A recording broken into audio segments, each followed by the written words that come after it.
Okay, good evening, everybody. Welcome to another edition of Complete Sports Media's podcast. I'm your host, Darren Campbell, and coming to you on a Monday here. Oh my God, Valentine's Day, Super Sunday Boxing Day, and 2 days removed from UFC 271. Trade deadline was this past week, NBA All-Star game this week. Tons to break down.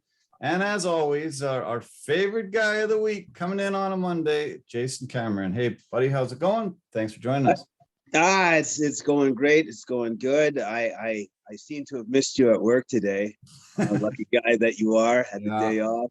It must have been nice. That was really nice. Very nice. Yeah, I recommend taking the day after Super Bowl off. It's highly recommended, and sure was nice. I actually didn't get out of bed till 1:30 today, so I feel super refreshed. A lot more refreshed than most Mondays. Usually I'm dragging it by about this time and after a full day of work, but feel so chipper and great. I'm ready to go.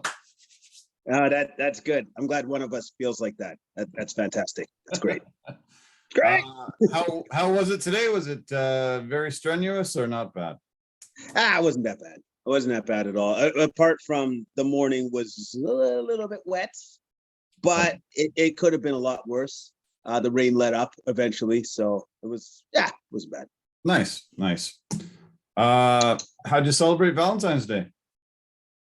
What was up? Right, Valentine's Day? Yeah. Oh yeah, I don't know nothing about that because you usually need, like, what's that thing called? A significant other. Oh, right. For you to really enjoy Valentine's Day. So okay, what I do instead for Valentine's Day is cry a little bit, eat chocolates a lot. So yeah, it's great. Okay, all right. I'll move on. I had a good Valentine's Day, really good, but yeah, I guess the single people out there, not as significant of a day. So great to see you on Saturday night. Glad we got together to watch the UFC. Another great card. Some really fun things to break down, and yeah, we had a lot of fun that night. Oh yeah, it was a great time. It was a good amount of fun. You got to meet one of my friends, so and we'll just leave it at that. But yes, man, it was a good night of fights. Yeah, no, we had a fun time. So yeah, I'm looking forward to breaking that down. But we definitely should start with the Super Bowl. An unprecedented year. More players played in the NFL this year. Longest season ever, regular season, 17 games, and an absolutely phenomenal playoffs. I actually think that this playoff run was the greatest playoff run in the history of sports, no matter what sport. I think there was competitive games week after week after week through this playoffs that it just can go down really as the greatest playoff season ever. I have to ultimately concur. I definitely agree with you 100%.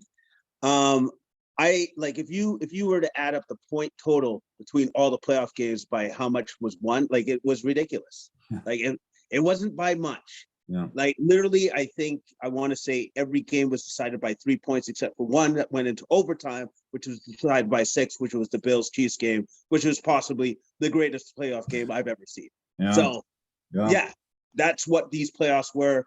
And all I wanted to see, all I was truly hoping for, was that the Super Bowl lived up to what that was, the culmination of it all, and it did. Yeah, for the most part, it did. Yeah, it was good. It wasn't a shootout like some of the games we've watched. It wasn't that the game where the last team that had the ball on offense won, but really nice and close. A really amazing drive. The Rams are down by 4. They had a 15-play drive that drove all the way down the field, ate up a lot of clock, scored the go-ahead touchdown with 1:25 left. I thought when Joe Burrow had that ball in his hand, he was going to be able to at least get them into field goal range. They were going to probably put it into OT or score a touchdown. We had seen so many games where that last team that got the ball marched it down and got the points they needed. But Aaron Donald is a different animal. Best player in the world right now, probably offense and defense, best player in the world. and he asserted his dominance, came in and was able to disrupt them and force them to crap out on fourth down and hand the victory to the hometown Rams. It was an amazing display by Aaron Donald. He deserves MVP of the league, of the playoffs, of the Super Bowl, of everything. The guy is just incredible. He's an absolute monster. He's a monster, and he showed his dominance in the final two plays for the Bengals to cement the Rams win. He showed that. How about this? I would say there are two superstars. There are two superstars for the defense and the offense. Showed their dominance. Yeah. Showed why they're the best. Especially, I'm just going to go back here for Cooper Kupp. Everybody knew the ball was going to him because Beckham was out. He had no Robin. He just was Batman out there, and that's it. Yeah. And you know what they did to try to slow him down? Well, they held him. Penalty. That was literally the only way they could stop that guy. And when they didn't hold him, he caught a touchdown. Yeah.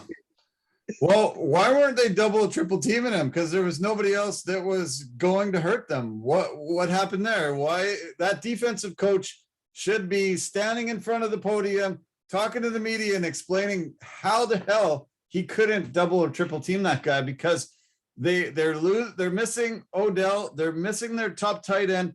They don't have any running game. There was nobody else getting the ball but Kupp. And they don't double or triple team him. I don't understand how you could mess that up. The logic there, I don't understand the logic either, because, and also too, let's not forget Robert Woods, who also wasn't there or part of the thing. The Rams offense. So if you look at it and you go, well, it's that guy who's had literally the greatest receiving season we've ever seen. But you know what? We're just going to single coverage.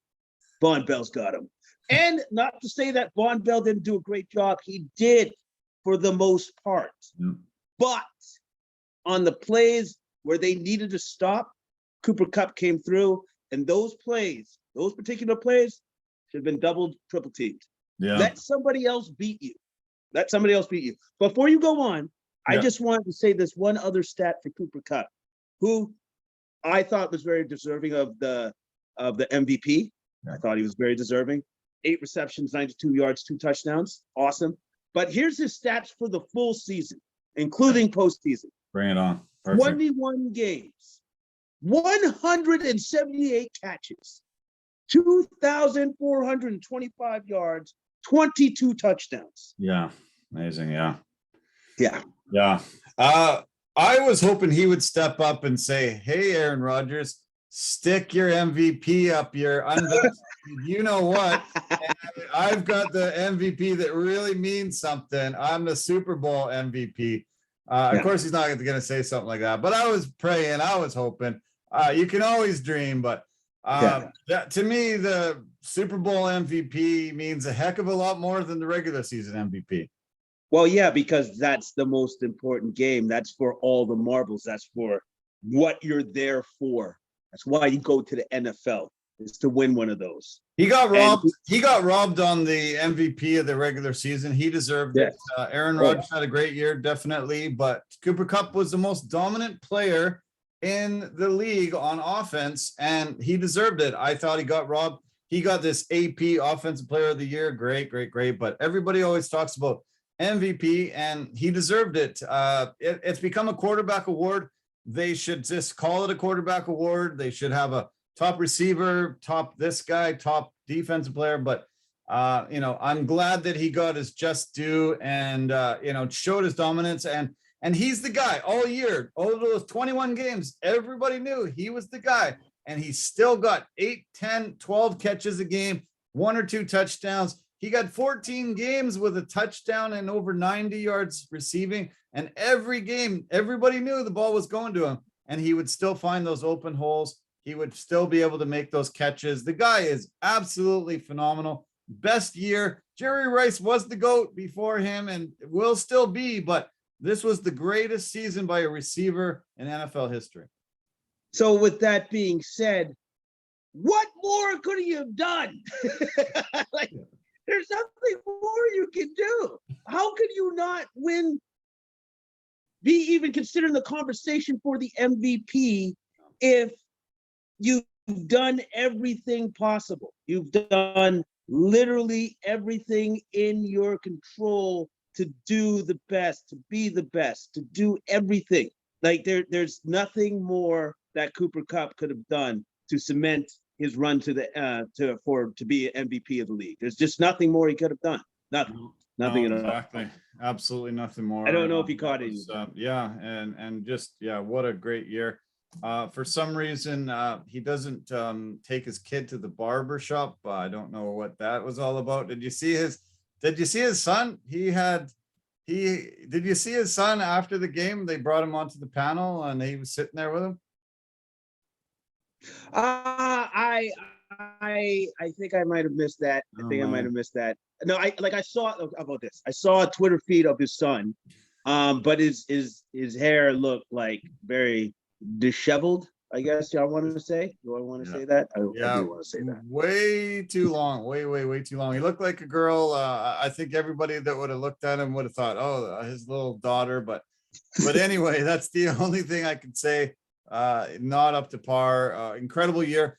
He's the fourth receiver to win the Triple Crown for yards, touchdowns, and catches over the season since 1970. Sorry, and he's the only guy to go on and win that Super Bowl in that year. We've got Jerry Rice doing that in 1990, Sterling Sharp in 92, and Steve Smith in 2009. But this is the first time a guy's been able to win that Triple Crown and cap it off with a Super Bowl. And I mean, this will go down as one of the most historic seasons any football player's ever had. And I hope he can keep it up because, man, he's a joy to watch. He's able to just find those holes. And even when he's covered, you think he got him covered, he can just get that ball and wrestle it away from you and score those touchdowns. Those numbers that you read off, that's just absolutely phenomenal. Oh yeah, well, they're just insane. It's just complete insanity. Like I said before, there's not much more a man can do to try to prove his case to be MVP of the league. Yeah. Because like if that's not good enough and you're on the offensive side of the ball and you're not a quarterback, then guess what? Nothing is. Yeah. Nothing will ever be good enough. Yeah. Nothing. But Aaron Donald, another guy that just had an amazing Super Bowl, an incredible year, anchoring that Rams defense.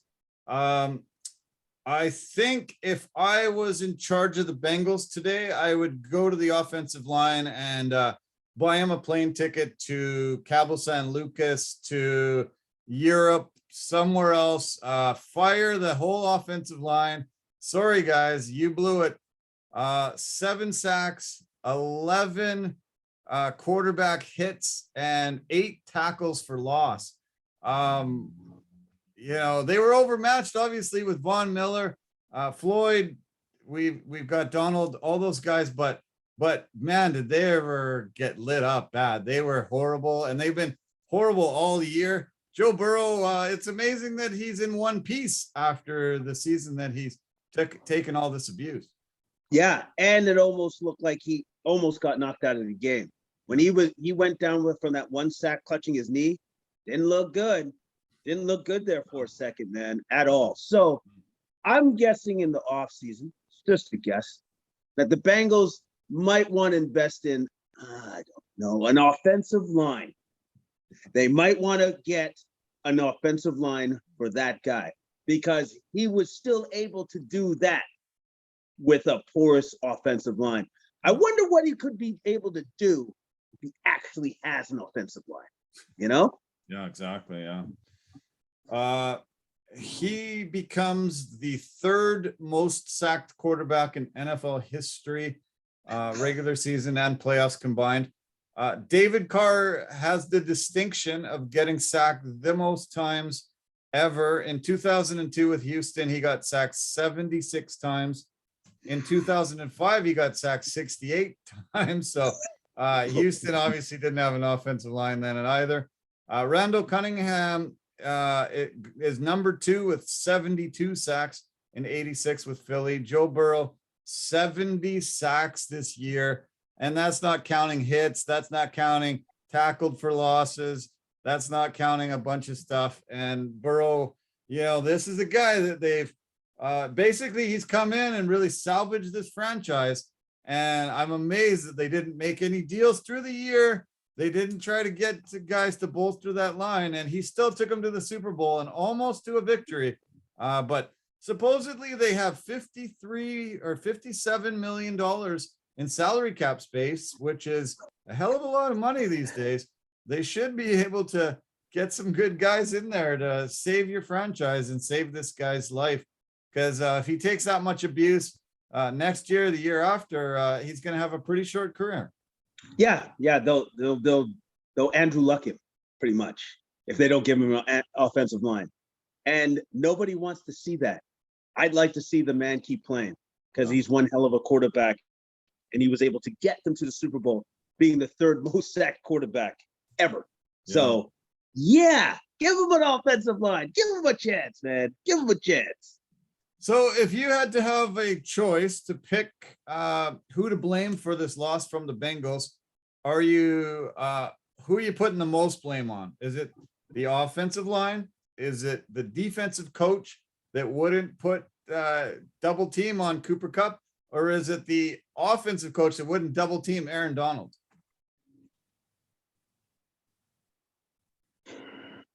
Offensive line. I'm sorry. I'm going to put it on the offensive line.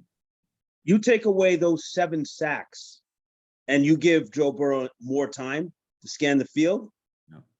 I think you have a different outcome. Yeah. That's what I say. Isn't that tragic? Unreal. Hey? Unreal that you could have that many weapons, that much, they were able to go so far and to lose it because they wouldn't bolster that offensive line. Everybody knew it was horrible all year, running for his life. And you would have thought for sure they would have addressed it and made sure that, they had the protection that he needed. Yeah, I firmly believe that, how about this? You've seen it with all the greats eventually at some point where they just have one heck of an offensive line. Look at Tom Brady, where it's just like, I'm just clean at the end of the game. No dirt on me. That's what you want to see with your quarterback.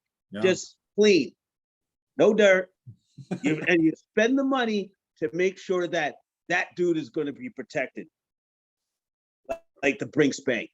Nothing's going to happen to him. Nothing can ever happen to him. I was really frustrated with those last 2 plays they had. 3rd and 1, they handed it to Samaje Perine, and he didn't get the yardage that they needed.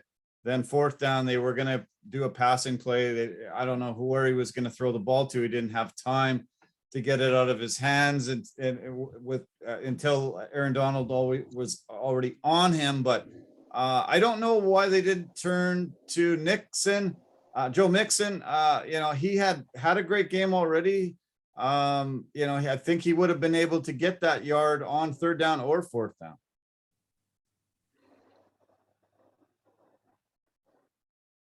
Am I frozen on you? Am I frozen? Yeah. Yeah, you froze on me for a second. Please continue. Just saying, why didn't they give the ball to Mixon on 3rd or 4th down?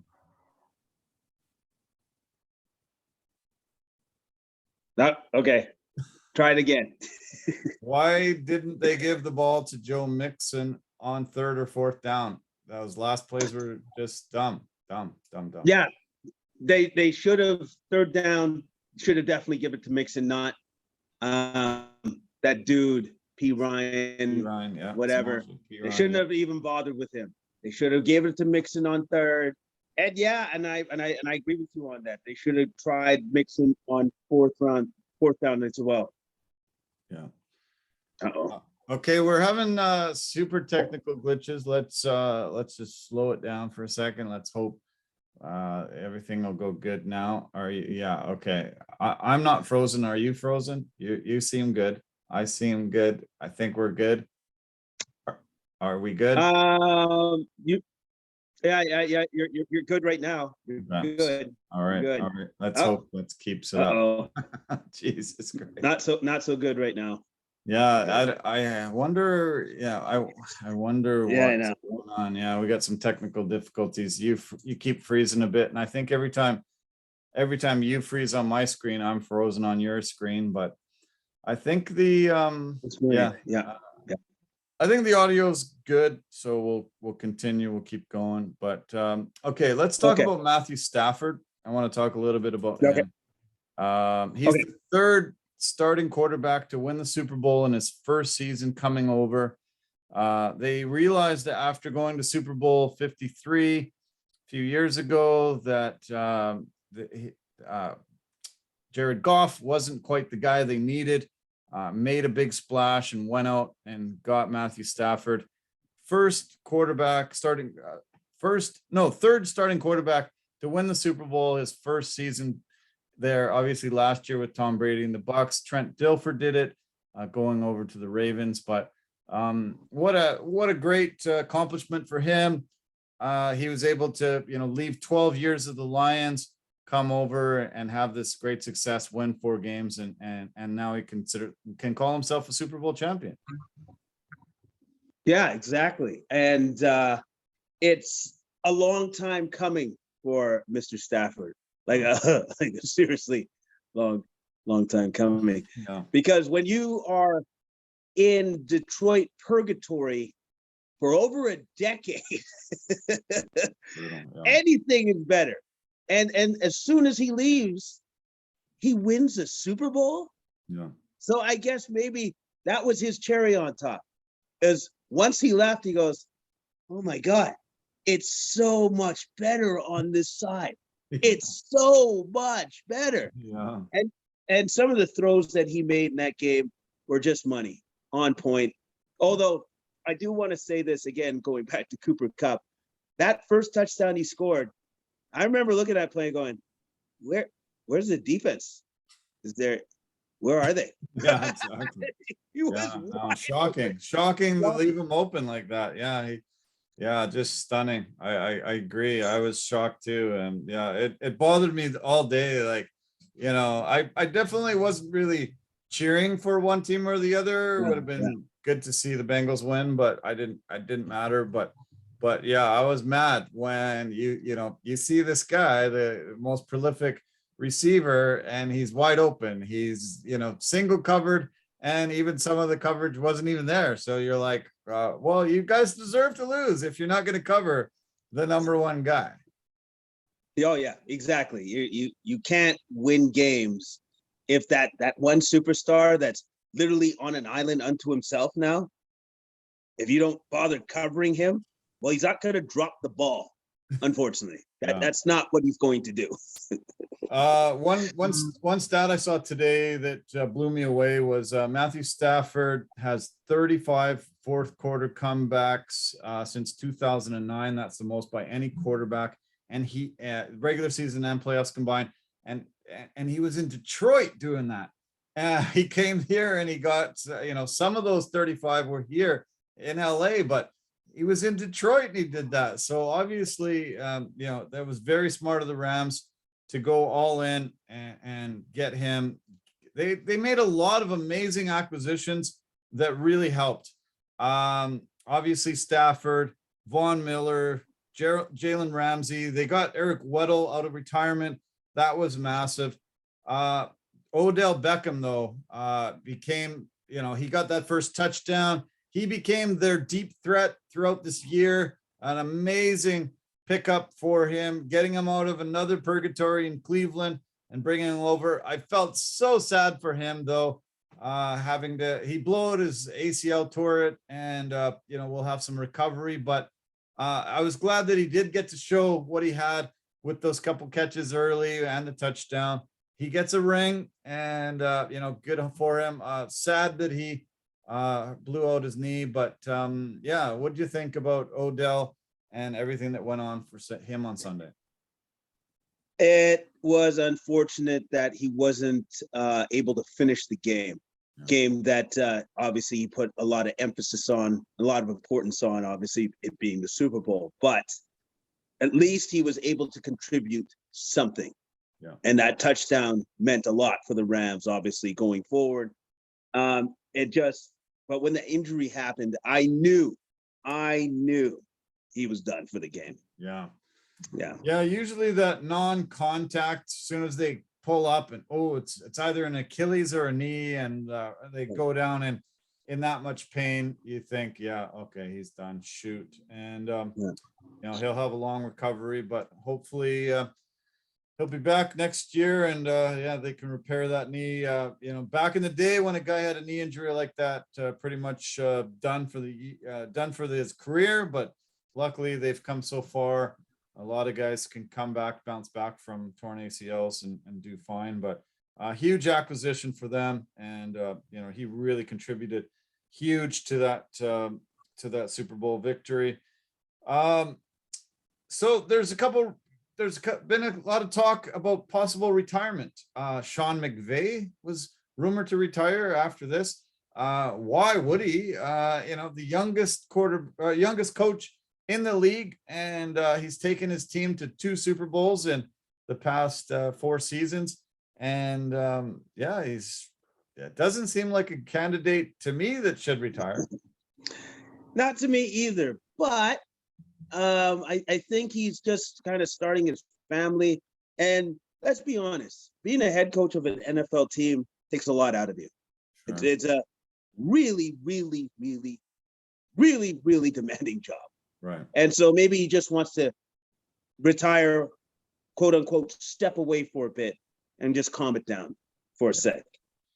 Yeah, we've seen a lot of people retire and come out of retirement. So maybe that's what he does here. Maybe he steps away. It's an all-encompassing tough job. It's pretty much 24/7. We think we put in a lot of hours at our job, but it's nothing compared to what these guys have to do, and all the things that go on to be a coach. What about Aaron Donald? 8 seasons. Some of the most dominating defensive play we've ever seen. We talked so much about him already, but rumors that that was his last game. That's a little bit more surprising. I thought he would have a little bit more left in the tank, a little bit more to give. But what we don't know is just how his body actually feels. That guy's been in the trenches for 8 years. That's got to be one of the toughest ways to play the game, is being in those trenches for that long. Yeah. So we don't know how his body feels, and maybe he obviously has a better gauge on that than we do. And maybe he's like, don't think my body's going to hold up that well going forward anymore. Yeah. Could be. Yeah. It'll be interesting. Eric Weddle did say he's back retired and he's gone, but the Rams look poised to repeat, to be one of those teams in the mix for sure. Today they released the favorites that they think to win the Super Bowl next year, and the Chiefs and the Bills are co-favorites to win. Do you think it'll be one of those teams against the Rams coming up next year? Yeah, it could be, unless we get another wild card and Cincy gets in there again, or some other team, or San Diego Chargers, or one of these other AFC teams with a stud quarterback, But I think it's a fair bet to say the Bills or the Chiefs, because they're clearly cream of the crop in the NFL, and they got 2 ridiculously good quarterbacks going forward for a very long time. Yeah. Okay, so this year the Rams went all in. I told you about all the guys that they acquired. They wanted to win on home turf in that $5 billion SoFi Stadium. Tampa Bay did the same last year. They got Tom Brady. They just brought in Antonio Brown. They brought in all these guys, Gronkowski. Just solidified that they were able to finally, get the first Super Bowl win on home field advantage. Do you remember where the Super Bowl is coming up in early part of 2023? No, I do not. I do not know. Where is it coming from? I will enlighten you. And today there was a lot of talk about a massive fight right now between their quarterback and the team. And there's talk about him saying see you later and going somewhere else. This is the Oh, Arizona Cardinals. Arizona. Kyler Yeah. Murray has scrubbed everything off his social media that has anything to do with Cardinals. And the Cardinals have called him a lot of names that usually goes to the point where he says, see you later. A team starts calling out a player and calling him names that they don't like. Usually that ends the relationship. Do we see Arizona, if they can keep Kyler Murray there, do you think Arizona's going to go all in and try to be that third team to win a Super Bowl at home in a row? They could be, but it would all be predicated on if they keep Kyler Murray or not. No. Kyler Murray leaves. It's not happening. Sorry. There goes your chances. Yeah. Now, I don't know. Obviously, there's been some friction between himself and the team, but whatever friction is going on, why would you force a quarterback of that caliber out of your system, out of your organization? That seems, I don't know, crazy to me. Yeah. Literally crazy. Yeah. Insane. I was shocked. I'm shocked at them, having a public spat like this. It's ridiculous and shocking that they would start airing their dirty laundry. Really kind of a weird move for Kyler Murray to just remove all of Arizona's, memorabilia from his Instagram page and all that. This could get ugly. And I think that streak will be definitely done if they force Kyler out of there and don't bring him back. Yeah, that would be ridiculous. Okay, few other notes. I saw somebody today talk about the top 5 defensive players of all time. Can you give me your top 5 defensive players of all time after Aaron Donald sort of entered that upper echelon, is possibly in that top 5 for most people? Do you have a list that kind of comes off the top of your head? Oh, top of my head. Okay. I would say Lawrence Taylor, Reggie White, Ed Reed, Ray Lewis. I got a 5. Fifth would be I want to say Harrison for the Steelers. Linebacker. Rodney Harrison, yeah. Okay. Rodney Harrison. I'm gonna go with that. Aaron Donald's not in that top 5 yet? Okay. You know what? Take out Rodney Harrison, Aaron Donald. Okay. There we go. That's my top 5. Which is pretty good. Yeah. LT was the first guy that I put on top. Reggie White was number 2, your top 2 there as well. I thought Ray Lewis probably number 3. And then I had Mean Joe Green, pointed out again, 4-time Super Bowl champion, the leader of that. Jack Lambert was one of those guys that led there. Mike Singletary, when he played with those Chicago Bears teams, was that team went down as one of the greatest defensive teams of all time, and he was the leader there. And Deion Sanders was mentioned today. I thought a lot of people, that's pretty good. Put him up there. He was sort of one of those guys that sort of transcended the sport at the time. You really couldn't throw the ball on his side of the field unless you wanted to pick 6 going the other way. He was, absolutely ultimate. But kind of cool to think of all the guys that, were huge. One of my favorite players of all time is Junior Seau. I think he had, about 3-4 years where he was just super dominant and one of the greatest players of all time. People will mention some of those other Steelers like Rod Woodson. I like that you put Ed Reed in there. That was great. Bruce Smith for those Buffalo Bills teams. Kind of great though to, see such an amazing defensive player have such a significant impact. And suddenly we are actually starting to talk about the top defensive players of all time. It doesn't happen a lot. NFL seems to focus so much on the offensive side of the ball, but I'm glad those defensive guys are getting some of their due that they need. Yeah. It's good to see them get some love. And especially when you talk about somebody of Aaron Donald's like just superstardom, like, because he is that good and he belongs in the talk of the greatest. He belongs right there with those guys, right at the top. So Bengals are still one of the 12 teams that have never won a Super Bowl. 12 out of 32 teams in the NFL have never won a Super Bowl. It's tough. It's tough. It's tough. Like, imagine being a fan of all these teams and never getting to actually see your team raise that trophy. Buffalo Bills kind of go down as the most heartbreak in a lot of ways, because 4 times they've been there and they lost all 4. Vikings, another team that's been there a lot, never won.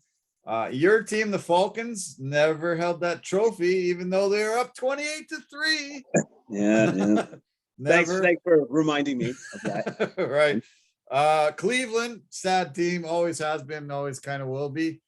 We've got the Titans, Jags, Cardinals. We mentioned them a little earlier. Texans, Lions. Oh my God. Panthers, Chargers, unfortunately, are the other teams there. So, some of those teams are still going to wait many years before they're going to raise this trophy. But I think you mentioned Chargers as a team on the rise. Cardinals, if they can pull this together. Bills are the odds-on favorite to win. Titans had a great year, top team in the AFC. So maybe one of these streaks is coming to an end soon. Yeah, maybe one, because at least for those teams you just mentioned, they have hope. Yeah. For the other teams, no hope, none. I'm sorry. Halftime show. What do you think? Awesome. Fantastic. As you know, that's my genre. That's my thing. I love the fact that the old hip hop legends still getting it done, still showing up, and still just knocking it right out of the park. I do have to mention one thing. Their special guest, 50. Yeah. 50 put on some weight. 50 can live well. Yeah, I know. I said that right away. Like, he's hanging upside down, and I said, "Holy cow, he's gotten fat." I think. And my girlfriend says, "No, he's just hanging upside down." I'm like, "There's not that much blood that can make a guy that swollen up." He looks swollen. Oh yeah, man. Like, especially once he came down from the ceiling. At first, I was like, "Is it 50? Or is it somebody else?" Impersonator, sure. Yeah, they decided to get an impersonator in there. I know. I wasn't sure. Yeah, wow. He has been not stepping away from the buffet table much. No, hey man, hey, when he sold out that money and from Vitamin Water, whatever, became literally a billionaire overnight. Well, I guess steak and lobster for that guy forever. Yeah, that was funny. But yeah, the halftime show was really great. I'm glad. It's awesome when it's in a place like LA and all the stars come out. They had so many Hollywood stars and athletes and great people in the media. And but yeah, like, what a lineup, what an incredible lineup for a halftime show. And they just kept coming. Great old songs. Yeah, it was a phenomenal halftime show, and good on them to put it together, and great choreography, cool set. Everything was just awesome with it. It was totally LA, and they hit it out of the park for sure. And I wanted to mention one thing for the beginning of the whole Super Bowl, how it got started off. The Rock. Yeah. The Rock starts it all off in the beginning. That was awesome. Yeah, awesome. Cool. I'm glad he was brought in to hype up the crowd and get it going like that. We hadn't really seen somebody do that, and he took the mic, and it was fun. He really started off the game well. He started off the game well, and really, like, sometimes I forget how big that dude is. He is so super jacked. It's not even funny, man. He just seems like, he just decided to not take the field today. You know, like it's just like another NFL player up there. Yeah, he's massive guy. Yeah, I worked closely with him and got to see him on a daily basis. And yeah, he has dedicated himself to his body and has become super jacked. He is larger than life, that's for sure. Oh yeah, he is, and he did a fantastic job. He did his iconic rock stuff, and he nailed it. He nailed it. He really got the crowd into it, got them all pumped up. It was awesome. And then throughout the course of the game, there was Twitter pictures and feeds from social media. The one Twitter feed that I liked the most, the picture I loved the most, was our resident Canadian Vancouverite Ryan Reynolds with his buddy Will Ferrell wearing BC Lions gear. Wow. Oh, that's amazing. Awesome. Oh, that's super awesome cool. Oh, that's really neat. Yeah. Good on them. Yeah. Still true to their Canadian roots. That's great. Yes, it was pretty cool to see. And he had actually the best kind of Lions gear with all the orange being the most prominent part of the jersey and stuff. And he was wearing a toque. Wow. With the ball. Nice. Cool. That's neat. Okay, as I said off the top, one of the greatest NFL seasons, if not the best ever. Great Super Bowl, great halftime show, all this stuff. Has this playoffs and the Super Bowl and everything outshined the NFL's problems? Has it put those NFL problems on the back burner enough to just keep a really big shining light on the league? The problems are going to still be there. The problems should be in due time addressed, I believe. But what the playoffs to me solidified was that it's still number one. Yeah. It's still the number one sports league, and especially when you have games of that magnitude over and over again. Yeah. People are extremely entertained. Yeah. So with that being said, it kind of shifted attention away from it. But guess what? Once the season starts again, attention will all come back. Yeah. Joe Biden addressed yesterday about the lack of black head coaches in the NFL. He was asked a lot of questions, and he said, that should be priority number one for them. There's been lots of talk about the ownership troubles in Washington. Dan Snyder under investigation for just having a horrifically bad organization, lots of harassment, lots of brutal things there. I personally hope Dan Snyder gets removed as an owner and they move on from him. I don't think he's brought much good to this league at all. And then the owner Ross from the Dolphins, Tyler Ross, allegations of him attempting to bribe his coach to throw games. So the NFL will obviously have to address these. If there's any proof, removing him as the owner, possibly removing two owners this off season, that would be absolutely unprecedented and a big seismic shift in the sports world if the league decides to go in that direction. Big shift. Obviously going to be very, very, very hard thing to do whenever you're talking about billionaires losing something they like. Yeah. Hard thing to take away from them. So it's going to take a while. There's going to be numerous investigations, but especially when it comes to Dan Snyder. If you got the FBI kind of going through your stuff, right? The FBI, by the way. Yeah. you got some problems, man. You got some real issues. You got some real problems. So, yeah. Yeah. And Congress, Washington Congress is involved now and they're doing investigation. And John Gruden, I don't think will be the only guy to fall from those hundreds of thousands of emails that were out there. I think there's more heads to fall. So we'll see. I guess the other news that took me by shock today was Adrian Peterson arrested for domestic violence allegations.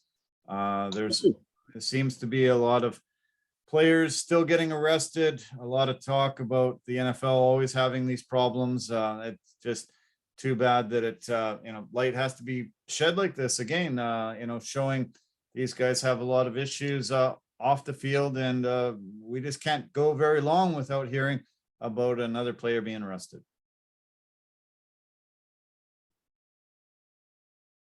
Yeah, no, we can't. It's a shame. But also, too, I think it goes to problems with these players once they stop playing. That I believe there's some serious head issues going on with these guys. Right. I think these guys would normally never do these things that they're doing, but they have suffered severe injuries up top here, No. which has changed their personality. It has suddenly changed the way that they think, the way that they perceive things, do things. No. And I think that's a pervasive problem in the NFL. If you're going to hit a man, as they say, it's the same as getting a car crash at 30 kilometers per hour for decades, or a decade or more. Well, that's some serious injury that you're going to always have, because it's consecutively happening year after year after year after year after year. And then it was happening when you were in college and university, and then it was also happening when you were in high school. Yeah. So, yeah, you're right, man. And it's tough. They have been trying to address that, but I think, we are seeing a lot of these guys having these off-field issues. And I think, you could probably attribute it a lot to the CTE, and hopefully at some point they can diagnose CTE before a guy's passed away and they have to open up his head and examine his brain. Let's hope that there are some really smart people trying to figure out how to diagnose it before it's too late. yeah, I hope so. And I hope that, we figure out a solution to the problem. Now, if that means that some guys will just have to end their career early so that they can avoid all of that in the future, then that's what they're going to have to do. Yeah. I've tried to figure out what's the best way. So have a lot of minds. I had a really good conversation with our friend Scott Holborn, and he said maybe it's got to be 1st and 20 every time. Maybe it's got to be 1st and 25 every time. So there's less running plays, there's more passing plays, there's less collisions that are happening in the middle of the line all the time. These running backs aren't getting hit 25, 30 times a game. Maybe it's automatically 1st and 20, opens up a passing game. Obviously the CFL with 3 down rule has made it a passing game, but it never takes a lot of traction, because to me there's way too many punts, not enough flow to the game. But I think the league's going to look quite different over the next 5-6 seasons. I think we're going to see, not the same football that we grew up with. No, I don't. I believe you're correct, because I don't know if it can survive going this route anymore, right? Because it's just more attention, more media attention, more social media, players coming out and talking about their problems more and more and more. Like, so you're the veil that's been on the NFL is being slowly lifted, and now we're seeing the bad, with like that the good is always covered up. Now we're really seeing the bad. Yeah.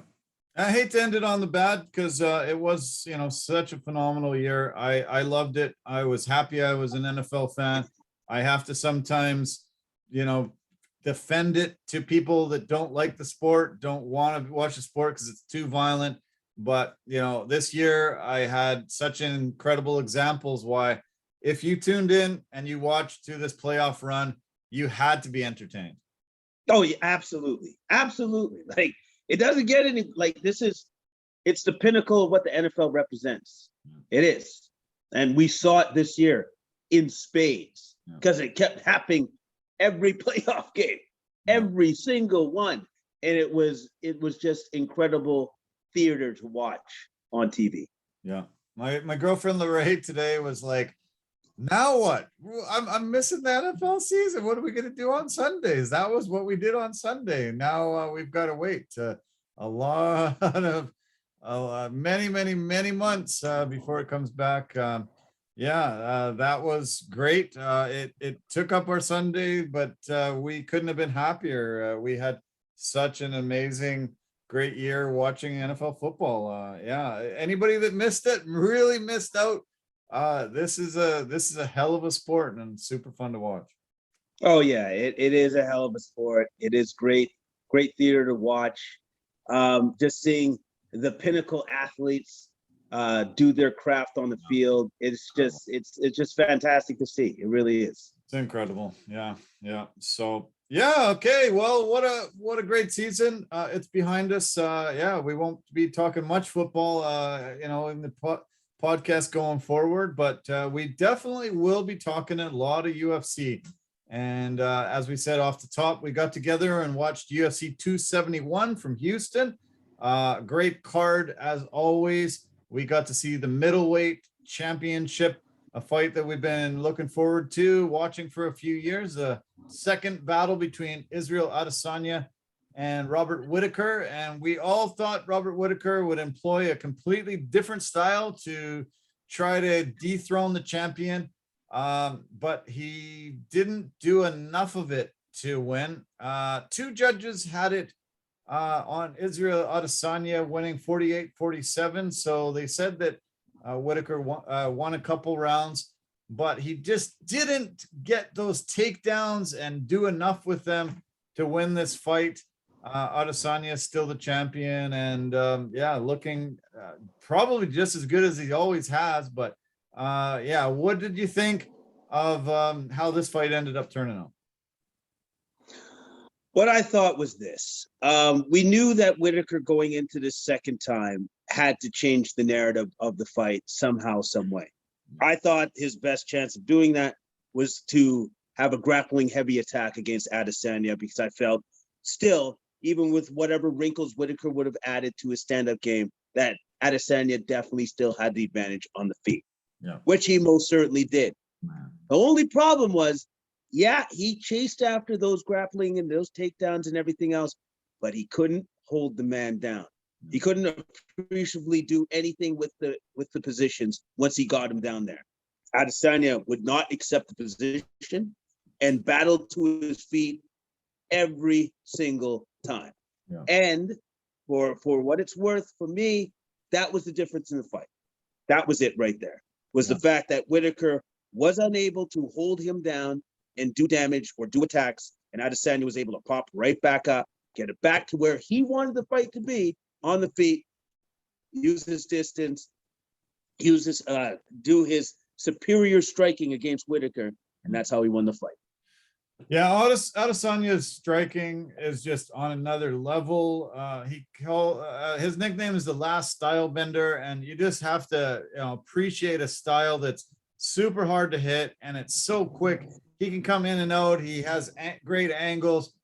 His striking is just on a different level. The only guy that's ever beat Adesanya was Jan Blachowicz. Took him down, kept him down, grinded out a big 5-round decision win. Whittaker just didn't have that size and didn't have that ability to keep him down. I wished he would have tried for more takedowns. He would have held him up against the cage and made it a clinch war. He tried to do some, stand up with him, and it was just ridiculous. The difference in skill level there, it was pathetic, in a lot of ways, because this is probably the second best middleweight on the planet, and the difference in striking is just, night and day. But Whittaker, he didn't employ the style that I think, all of us knew that he needed to employ. I don't know why his game plan wasn't not stand up at all. Just clinch, grab, try to take down. That would have been his only way to win this fight. And he's got to be kicking himself today, the rest of this week, the rest of his life, possibly, because he might not ever get another shot at it. He was, unable to get those takedowns, hold him down, and get the victory the only way he really could have. Yeah. Or like we were saying, he should have been clinching him constantly throughout the entire fight, closing distance and making it a dirty fight.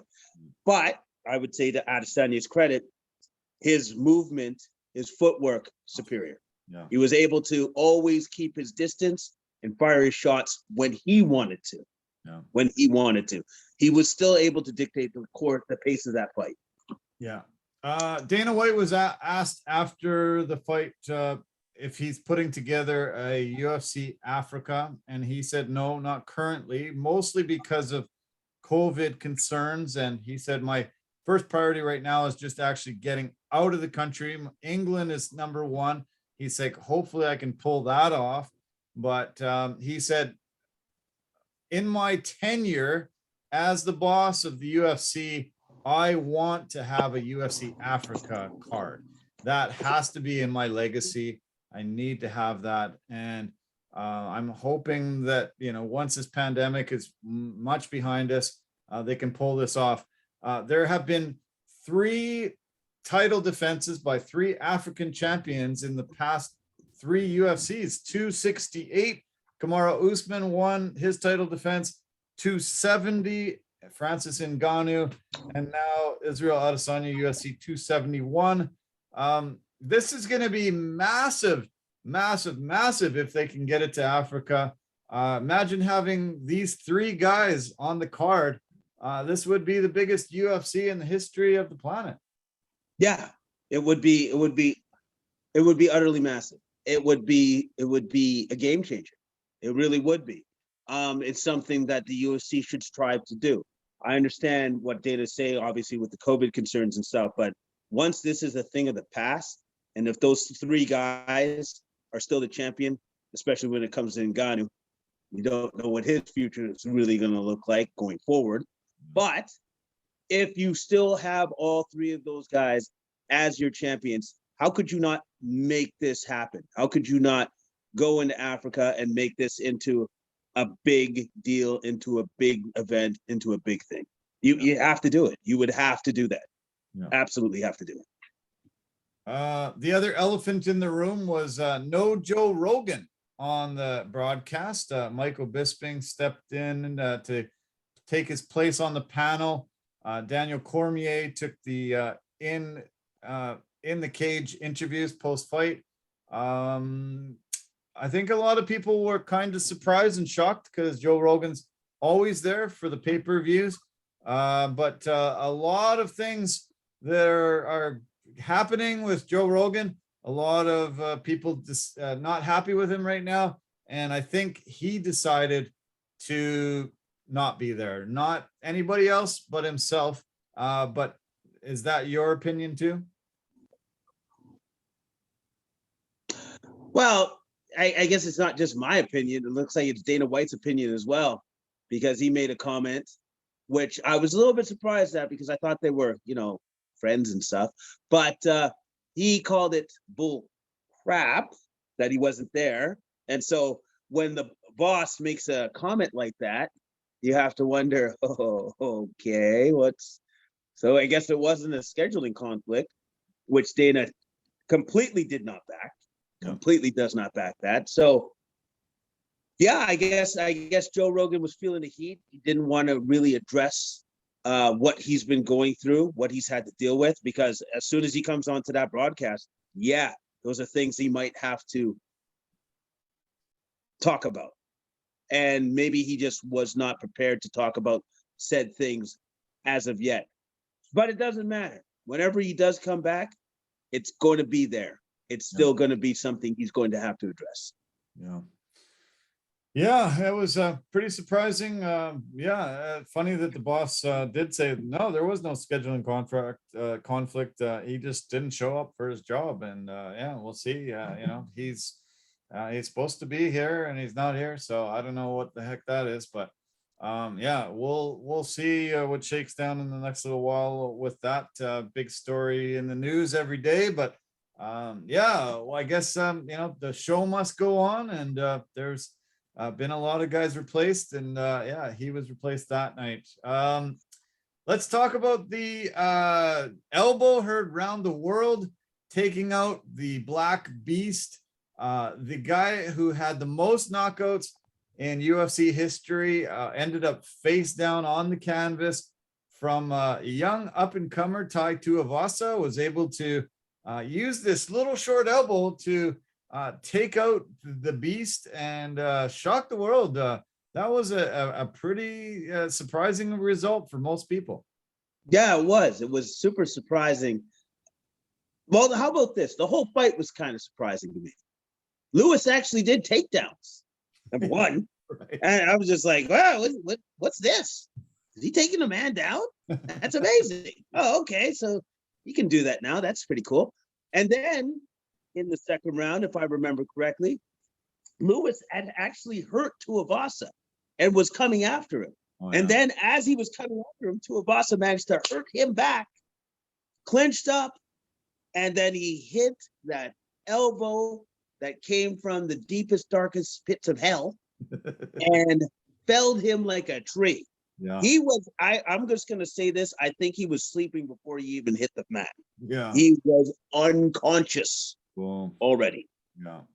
Yeah. It was amazing. Yeah. And Tuivasa's a fun guy. People love him. He does his shoeys. He even got Dana White to do a shoey, I heard, after. He's a very popular guy. People love him.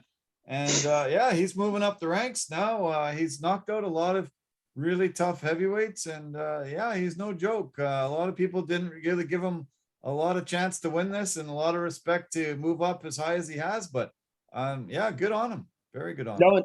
Yeah, he's a legitimate contender and a threat in the division right now. And also, too, I wanted to mention, so Dana White said he would never do a shoey. Tuivasa, that's literally his biggest win of his UFC career. Yeah. He managed to get the boss to do a shoey, but it wasn't from a real shoe.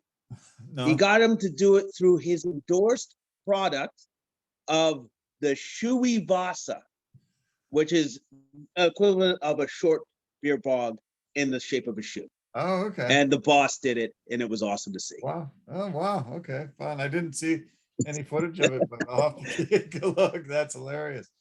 Yeah. Might as well endorse a product while you're doing it. Hey, might as well. Exactly, man. No, yeah. That's great. Yeah. No, it was. I saw the Twitter feed. It was pretty cool because Dana was like, I don't know. It's like, come on, you got to do it. He did it. So Tuivasa was 50K richer, got one of the fight bonuses for that. Another guy that also got 50K was Jared Cannonier with his big knockout of Derek Brunson. Derek Brunson had a dominating first round, was able to take Cannonier down and really grind out a great first round decision. And but then Cannonier came back and through some of his lethal shots was able to take Brunson out and get 50K for it. And he's been told that he's next in line for Adesanya's belt now. Dana White said, yeah, he, I can't dispute it. I don't want to, fight with this man. He's in, he's the next guy up. So pretty incredible for him to, change his life, get a huge victory, and yeah, gets the next title shot. Yes, he does. I just wanted to mention this. Brunson, though, was pretty close to finishing that fight in the first round with the rear naked choke attempt. If he had more time, maybe that's Brunson's shot. Yep. However, he did run out of time, and Cannonier, those elbows are no joke. No. Especially those ground and pound where he finished him off. I was like, man, you better get in there to save Brunson's life, or you're gonna die in there. Yeah. He's powerful guy, man. Holy cow. He just, his shots are lethal. And when Brunson was on his back taking those elbows, they needed to get in there quick, or else we were going to see him taken off on a stretcher for sure.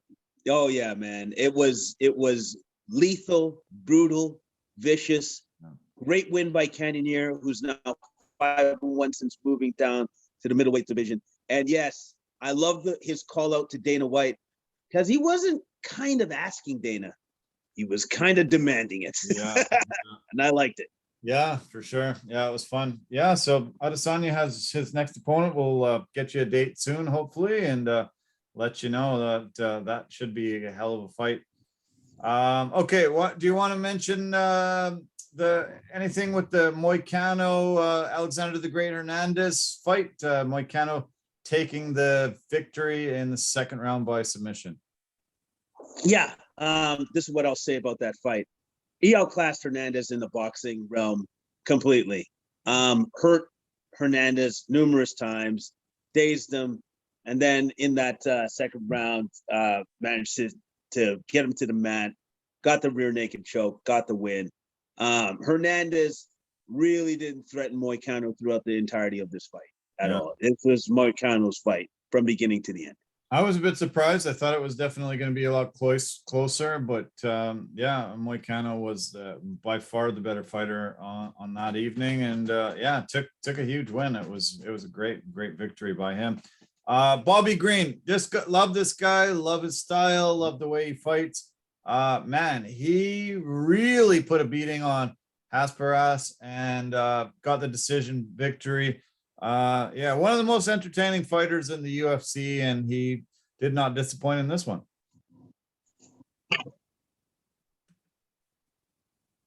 No, he did not disappoint whatsoever.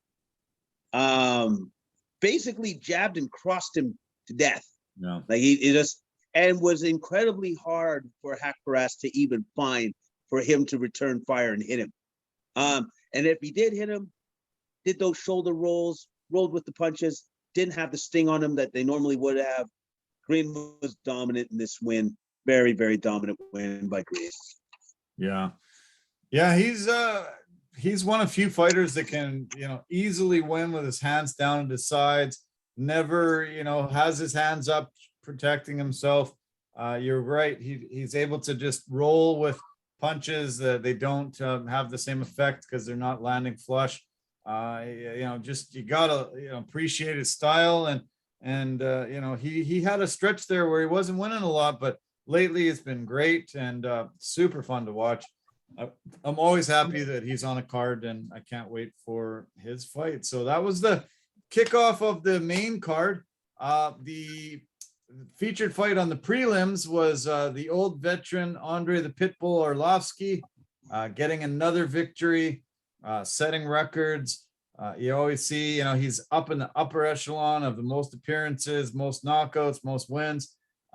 He was able to take out a younger guy and Jared Vandera and get another decision win. And yeah, just still relevant at 43 years old. It's amazing to see him still there and getting victories. Yeah, because he's got that thing like longevity, which is just the most ridiculous thing. You have to remember that this man won the belt in 2005. It's 2022 and he's on a 3-fight win streak. Man. That's ridiculous. Yeah, incredible. Yeah. Yeah. Yeah, it's incredible. There's not enough to say about a guy that's been able to do it this long, and yeah, and still winning, still being a top heavyweight in the world. Yeah, it's super impressive, and another guy that I've loved seeing, because we get to reminisce about so many years back into the UFC history books, and yeah, good on him. Still got it. American Top Team. They must be happy to have this veteran there. I'm sure he helps so many of their heavyweights too as well.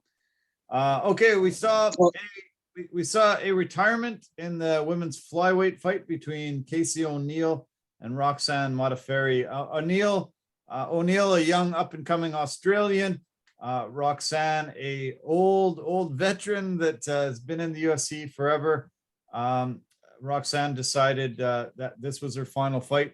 I could not believe the applause, the amount of praise that everybody was giving her as she decided to call it a career. And Casey O'Neill, not a fan favorite, a lot of boos there, a lot of people not happy with her. And she said, I'll be the villain. I don't mind. I'm taking the belt. I'm going to win it.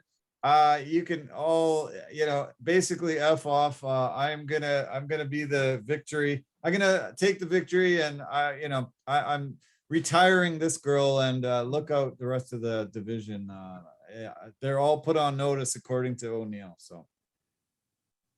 No, and on top of everything else, she remains undefeated. But we see a lady in Modafferi call it an end to her career. Very professional career, ends it with 25-20 record. And best wishes to her for the future of whatever she decides to do going forward. Okay. Do you want to mention anything else on the prelim card? I want to mention something on the early prelim card, but do you want to talk about Kyler Phillips or Olberg, Sharant, anything there? I just wanted to mention that Kyler Phillips just reminded everybody just how good he is. And he is that good. Dominated Rougeau in every aspect of MMA that a man could dominate another in. Yeah. And then when he finally slapped on the armbar triangle choke, well, he had two choices of how he wanted to finish that fight. He could either armbar him or he could choke him out. He had the choice. So he did both. Yeah, pretty impressive. Yeah, man, he looked great. And yeah, that was a clinic. That was definitely a clinic. Okay, the fight of the night was the fight between Douglas Silva de Andrade against Sergey Morozov. Morozov had an amazing first round. Almost took out de Andrade, and I thought, de Andrade is not going to be able to pull this out. And then he came out in that second round and put it on him. Ended up getting the submission win, and this was a heck of a fight. I'm glad Dana White agreed with me and gave both guys $50K. This was an amazing performance on the early prelims, and a lot of people probably didn't see this fight, but if you really want to see a good fight, find it online. It's worth it for sure.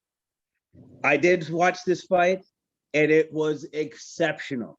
Andrade showed a tremendous amount of heart because he took a beating. He took a real beating in the first round. Wow. I couldn't believe that he survived, to be honest with you. Maybe. And then when he went back to his corner, that gash over his eye was big. Wow. Was it ever wide? Yeah, it was so wide. I thought the blood was just going to be gushing out of there all night. Yeah. And to their credit, Cut Man managed to stop the blood somewhat. Yep. And they allowed the fight to continue. Yeah. All right. Yep. Giving Andrade the chance, the opportunity to come back with a vengeance. Yeah. And come after Morozov, change the whole dynamic of the fight by landing left hand bombs, rocked him, hurt him. And then once he got his back, it was all over. Great win by Andrade.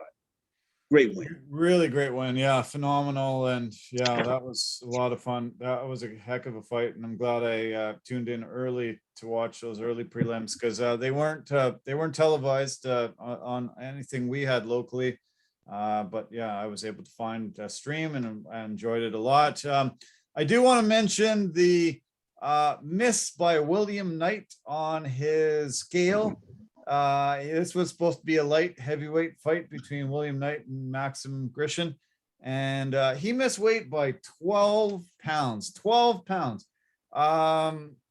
He was docked 40% of his purse, but I don't know, man. When you're missing it by 12 pounds, I don't think you can fight at light heavyweight anymore.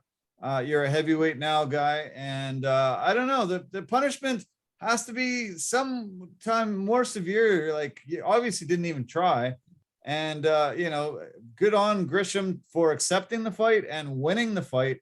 Because usually a guy's going to have a big advantage if he comes in that heavy and didn't have to put his body through the pain of trying to cut weight. It was ridiculous. All right. I'm gonna have just a slight different take on this. All right. Because I'm going to put, obviously, the responsibilities on the fighter to make the weight. That's number one. Sure. But number two, UFC's got to have a little bit of responsibility as well. He took that fight on short notice. I believe he had 2 weeks or less than 2 weeks to lose 37 pounds. Yeah. That's getting a little dangerous to lose that much weight in that short amount of time. Yeah. It's not good. Now, you actually take responsibility by saying, yes, I can still do that. But the UFC also has to be realistic in saying, is it realistic for a fighter to lose 40 pounds in 2 weeks? Yeah.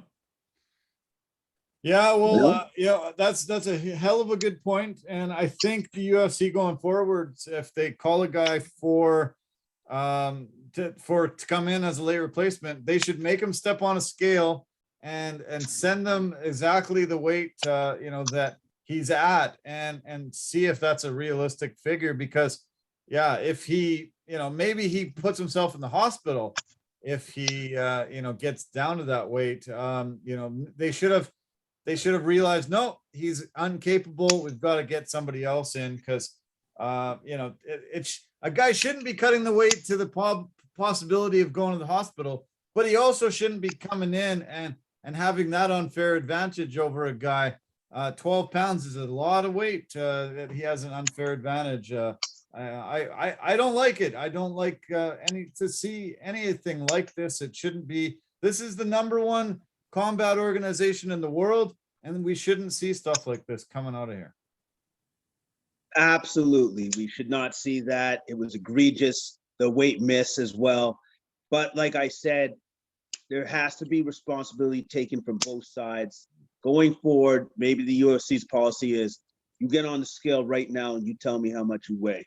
Yeah. Or you get a manager to tell me, or I send a UFC representative to get him on the scale, see how much the guy weighs, and then see if it's actually doable or not. Yeah, I agree. That's the way to do it. Yeah, they got to show what they weigh at that current time, and if it's not doable, then move on. You got a lot of guys on the roster. You should be able to bring a guy in that's going to make the weight.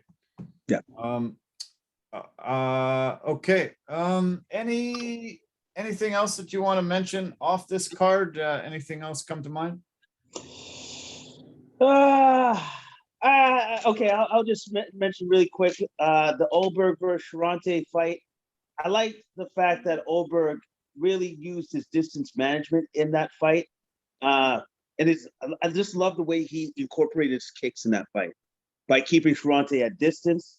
I was very impressed with his skill in that fight, and it was a great win by Olberg. That's the last thing I wanted to mention. That's it. Okay, awesome. All right. Well, we're a little less than a week away from the UFC Fight Night. This was supposed to be the Sanyos Fiziev main event. They had some visa issues for Fiziev, so he's been pushed a week. The main event now is Johnny Walker, Jamal Hill. We will see 2 light heavyweights go out and bang. Enjoy watching both of these guys. What do you think we see come out in this fight? With the Johnny Walker, Jamil Hill fight, I'm hoping to see some fireworks. I'm hoping these guys come out with a lot of vinegar. I want to see a great, entertaining fight from these 2 fighters. And I believe we're going to see that from both of them. Yeah. And it's unfortunate that we couldn't see the original fight of Dos Anjos and Fiziev. We'll see that later down the line, because I am super interested to see how that plays out, that particular fight. Yeah, this card's been beset by cancellations. There's Mohamed Morkav and Cody Durden got canceled. Corey McKenna, Elise Reed got canceled. Ilir Latifi against Alexander Romanov. Dos Anjos Fiziev, as I mentioned. All those fights have fallen off. It's tough. To me, this isn't a main event fight, this Walker Hill, but let's see what they can do. I do like the Marquez Dawkins fight. I like both the Dawkins boys, and I think they could come in and put on a really good show in this one. Yeah, I'm looking forward to that fight. I think that's actually a very good co-main event fight, because the Dawkins boys have been on the rise, both of them, and I expect to see a good bout between those 2 fighters. We get to see the veteran Jim Miller, another guy that's up in the upper echelon, always most fights, most wins, most submissions, most this, most that. Also, the fight that kicks off the main card should be a really amazing banger between Joaquin Buckley and Abdul Razak Hassan. Those 2 guys are very entertaining. I've loved watching them fight in the past couple of years here. That fight probably will be fight of the night, I think. That fight should be fight of the night, and I have a strong feeling that somebody's going to get KO'd in that fight. Exactly. Yeah. It's almost a guarantee. Yeah, I would say. Yeah, those both those guys knock people out. They're both super tough. I loved seeing the pre-fight press conference with Dustin Poirier. If you haven't seen it, dial it up. He said a lot of interesting things there. He said he's not interested in fighting Conor McGregor ever again. Doesn't want to fight Colby Covington. Basically, really very interested in Nate Diaz fight, and he thinks that's his next opponent. If Nate can get some arrangements done with the UFC, there's always a hard time coming to terms with him. But yeah, look it up. Great press conference. He said a lot of very interesting things there. Yeah, he did. I think he said with the Colby Covington fight, correct me if I'm wrong, but something about jail, him definitely going to jail if he fights Colby Covington. Yeah. So I'm like, yeah, he said no, he did. Okay, Colby he does plans to not stop punching him.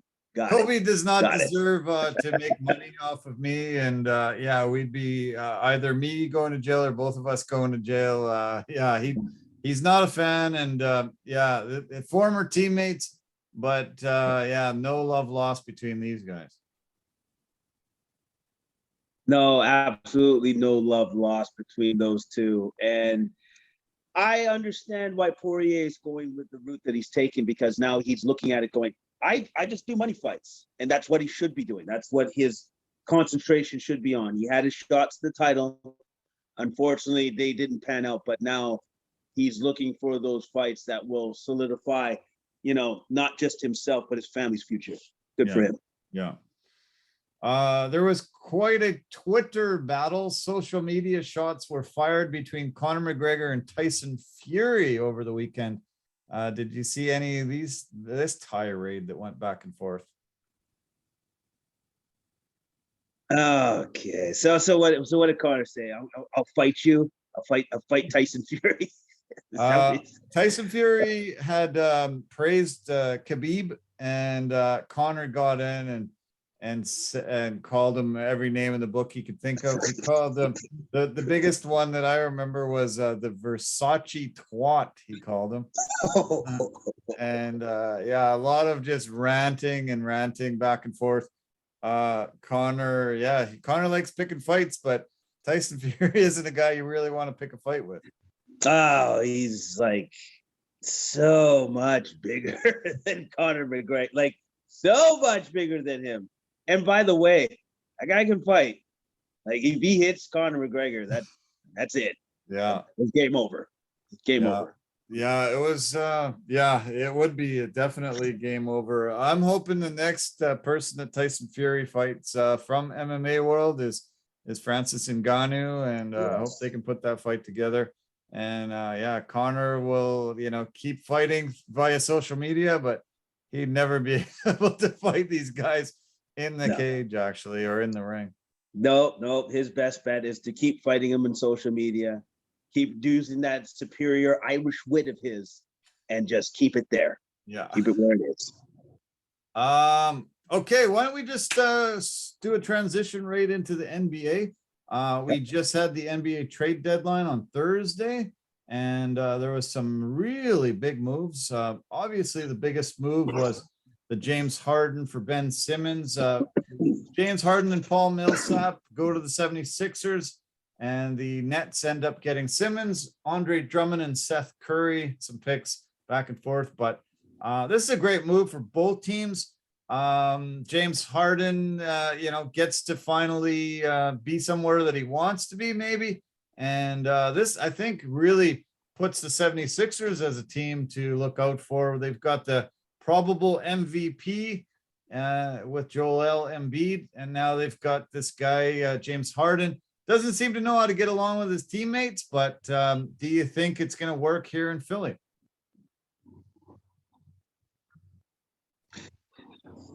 This is what I think. I think it will work as long as James Harden puts in the work to make it work. That's how that's going to work.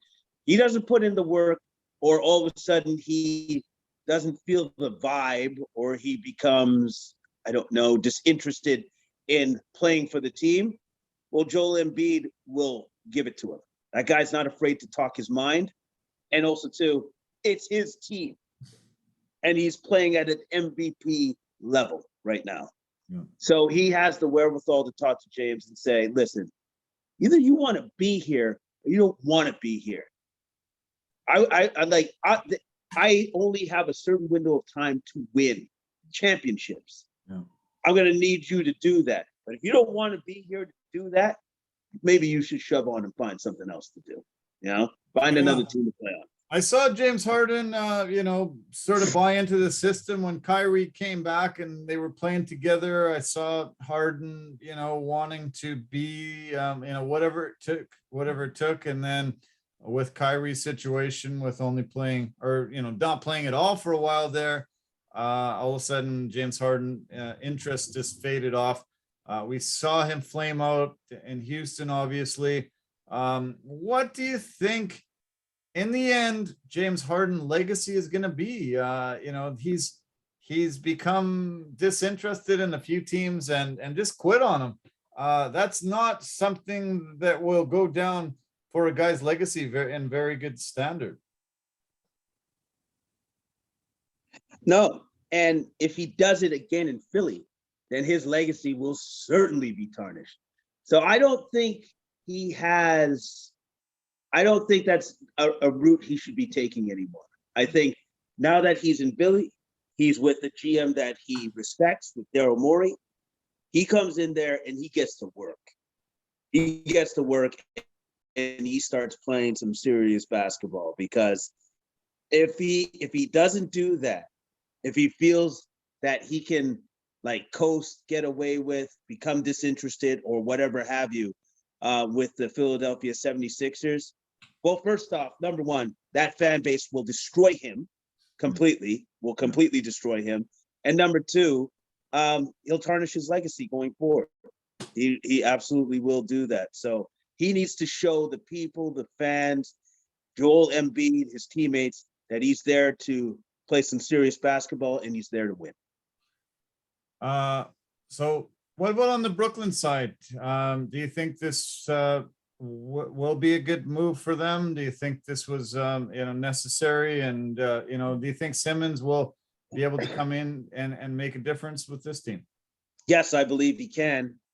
So right now, you can just say off the top, their defense is just that much better with Ben Simmons on the floor. Their rebounding is just that much better with Ben Simmons on the floor.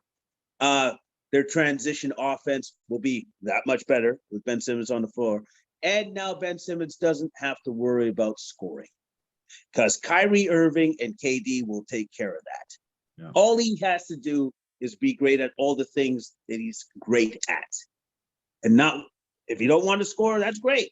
Because KD's like, well, then I'll just take all your shots. I'm good with that. And Kyrie's like, oh, I'm definitely good with that. I will take all your shots. Exactly. Yeah, good point. Brooklyn was able to snap their 11-game losing streak tonight. They beat the Sacramento Kings 109-85. Seth Curry had 23 points to lead the way. Andre Drummond had 11 points, 9 rebounds. Who else contributed? Bruce Brown had 19. LaMarcus Aldridge had 19, 8 rebounds. Snapping 11 game losing streak. Pretty nutty. I'm shocked at how low Brooklyn had sunk. They needed to make a deal, and hopefully this shook them up enough. Really, I only cheer for Brooklyn in any way because Steve Nash is there. I don't want to see him come in, be the favorite to win it all and flame out like this over egos and issues that they have. It was sad to see a team go through this, but maybe these additions will change the narrative and allow them to, be relevant again. Yeah, but here's the problem.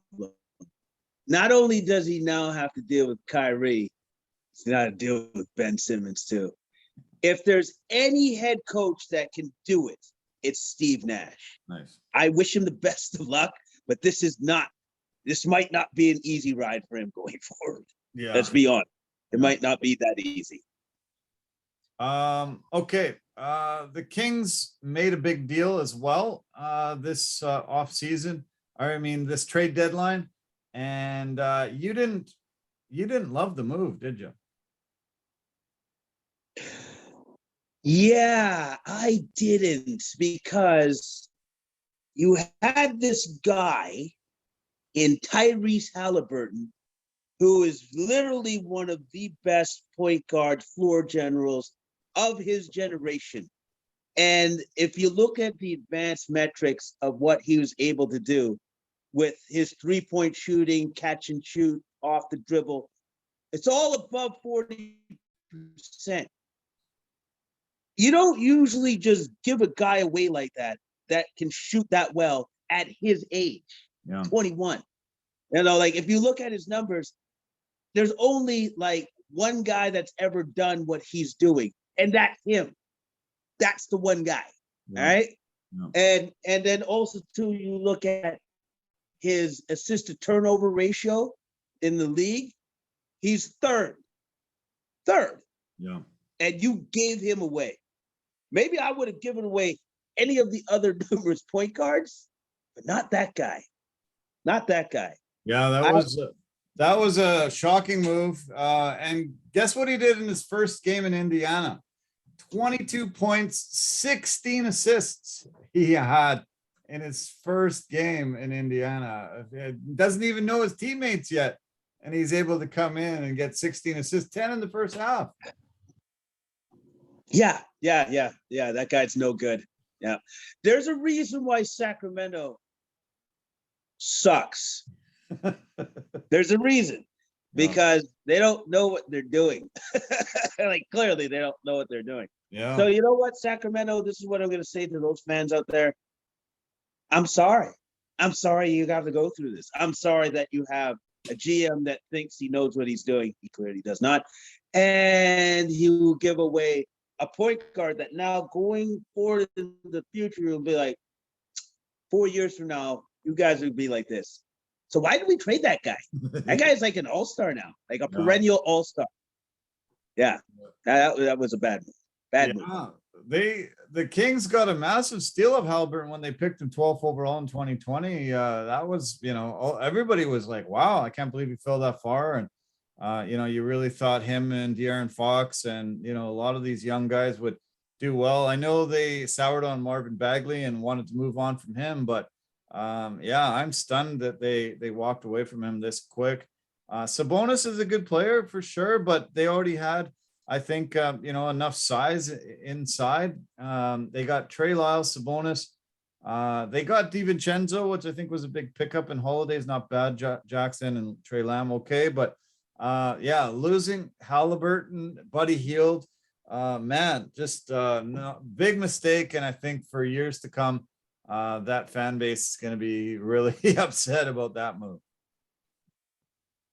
Yeah, they're not going to appreciate that move once they see Halliburton, and I'm just going to say this, flourish, because he's probably just going to get better, and they'll be like, yeah, that was a dumb move. Not smart. Horrible. Not smart.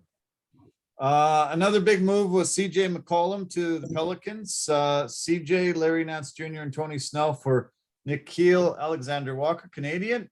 Josh Hart, Sadaransky. Kind of a salary dump. I think we mentioned it.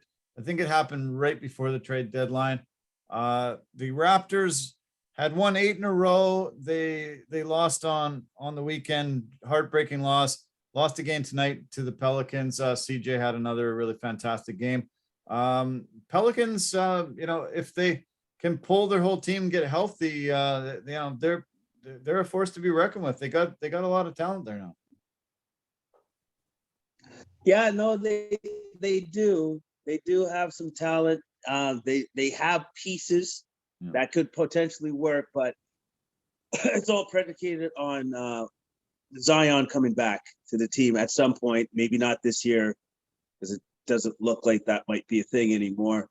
But we'll actually know the capacity of this team once Zion comes back to it, Yeah. and they're able to play as a full unit.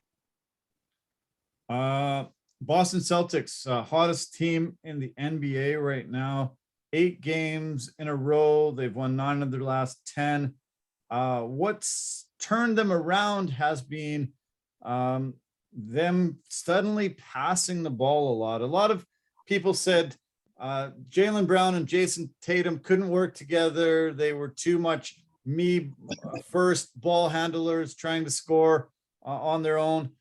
They started passing the ball starting earlier or late fall, coming into this streak here. They're making 323 passes per game. That's the second most in the NBA during this 8-game win streak. Really different ball than they were playing early in the season. And it's really producing incredible results right now. Well, yeah, they're able to actually, move the ball, share the ball. The other thing that I've noticed that they definitely improved upon was their team defense. They're communicating better for their defense, switching better. Their defense has definitely improved their chances of winning games, and that's why they're winning games now. And I also want to add that Tatum has raised his level of play. Yeah, he's raised his level of play, and it's allowed them to go on this hot streak. And we'll see just how far the Celtics can go going forward, because the Eastern Conference is an absolute dogfight now. Yeah. You got there's not a lot of separation between 7 and number 1. Not a lot of separation at all. So, yeah, the Raptors are playing great. 8-2 of their last 10. Celtics 9-1, 8-game winning streak.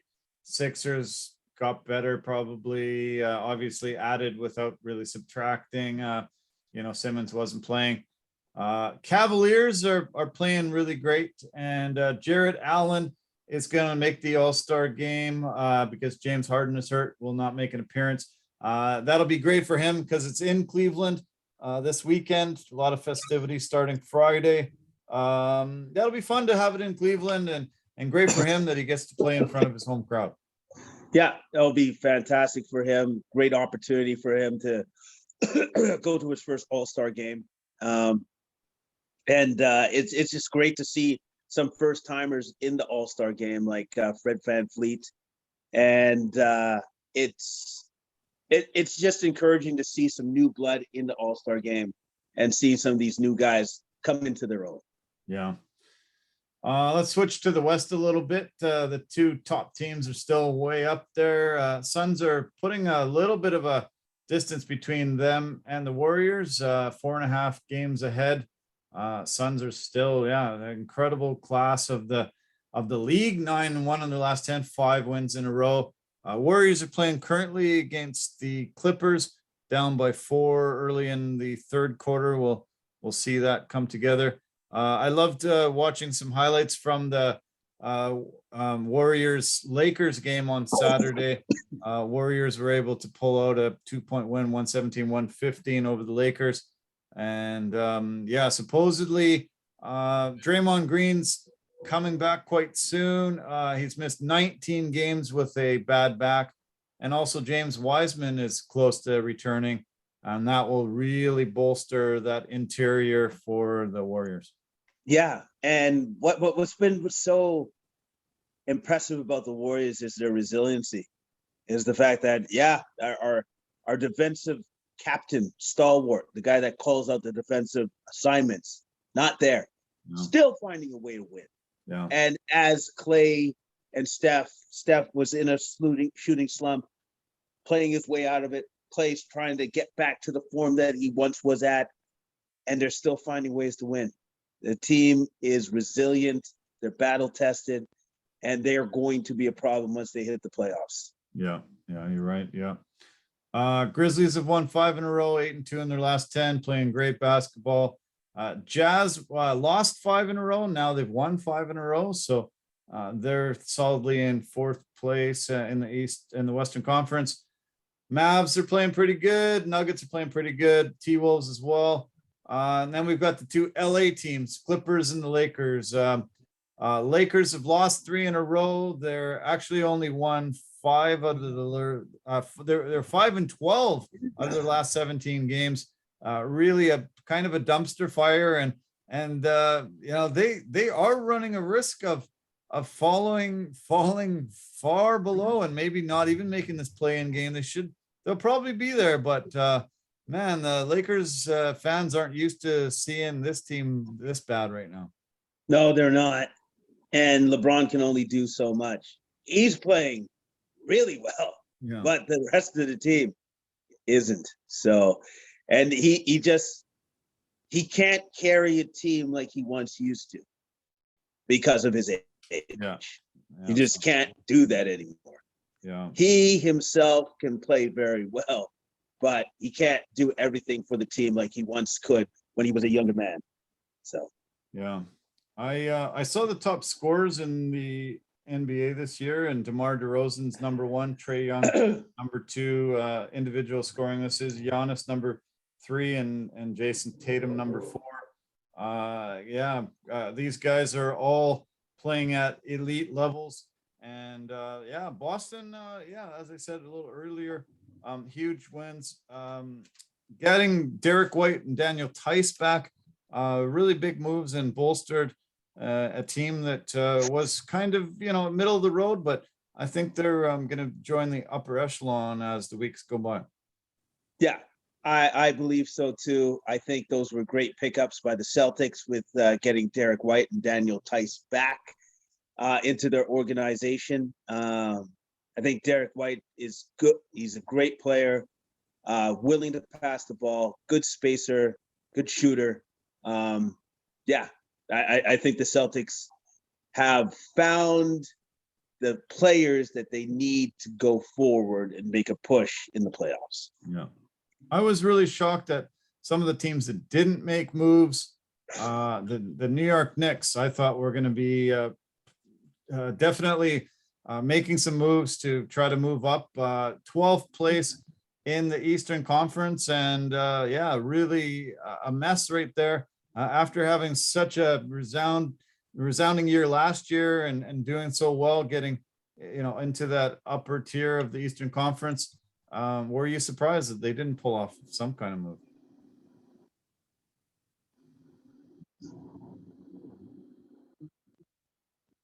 Oh, there you are. Yeah, I'm a little bit surprised. I thought they would have done something. I thought they would have done something to further bolster their roster or change some of their players so that they would at least give themselves a chance to try to get into the playoffs. But I guess they decided against that. I don't know why they would have done that.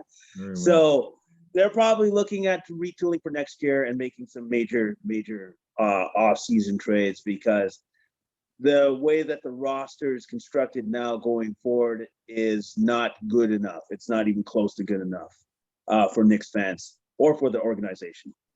Yeah. NBA All-Star festivities should be fun. The game usually not the greatest, but all those other skills competitions are really fun to watch. Always great to see the dunk contest.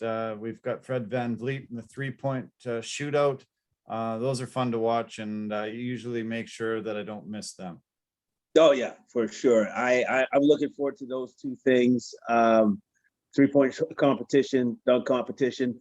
I'm looking forward to seeing what kind of dunks the players come up with this time around, because it's all about creativity nowadays, and it's always exciting. It's always exciting to see what they come up with.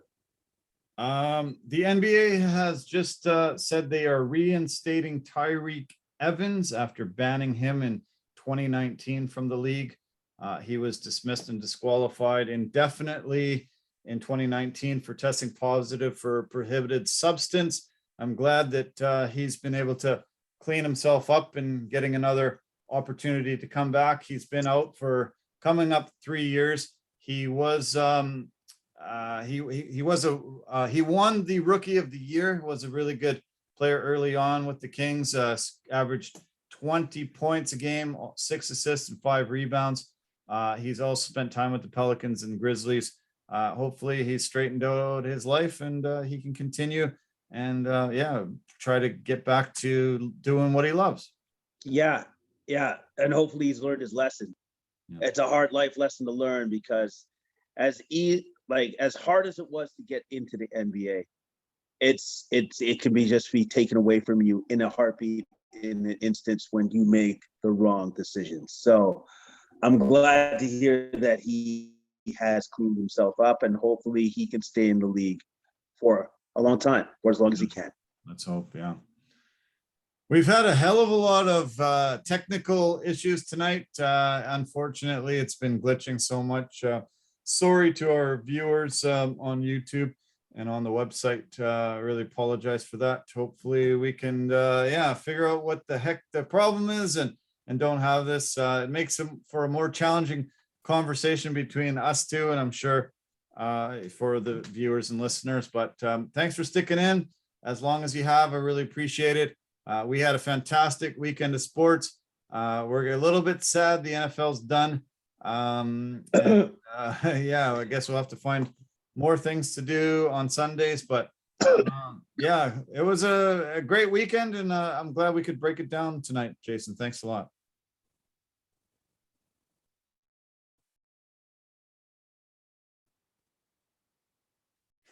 Yeah.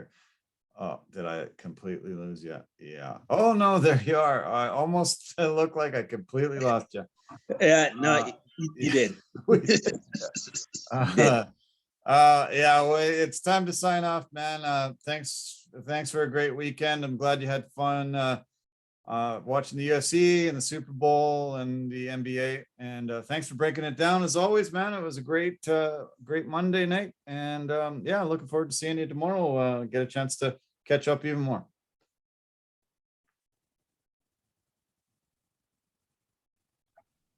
All right. Sounds good, man. Always a pleasure. Signing off. We'll see you tomorrow. Okay, buddy. Cheers. Take care. Have a good night. Oh, man. Very frustrating. Just love Zoom, hate Zoom. Can't believe all the technical glitches. I guess at some point him and I should be just in the same studio and you can see us from different camera angles and we'll figure it out that way. But anyway, thanks so much to everybody that watches, listens. Appreciate your support as always. And I want to thank our partners and sponsors for their support as well. Anchor FM, the easiest place to make a podcast. Phenomenal at posting on multiple podcast platforms for us. Most of you wouldn't be able to listen to us without their help. So thank you, Anchor. I want to thank Verbero, the hockey equipment and apparel company, first in technology, performance, and value. And the V350 stick is a must-have. Pampas and Possibilities, they design West Coast pretty things to make your home look fantastic. Give them a shot and you will not be disappointed.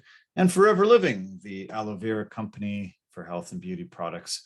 All of those can be found on our website and you can get discounted rates for everything. So thank you for your help and go support them as always. Love you guys lots. Thanks so much for sticking in. Hope you had as great a weekend. Happy Valentine's Day to everybody. And I guess we'll have to figure out what to do on these Sundays with no more NFL. But I'm going to sign off. I'm going to watch this Warriors game. They're down by 13. Not happy, but they can catch up. So take care of yourself. Have a great week ahead. And go to our websites. Lots of phenomenal things that we're putting up there all the time. And we've got a few big, super special guests coming up. So stay tuned. Love you lots. Take care of yourself. Have a great night. And bye for now.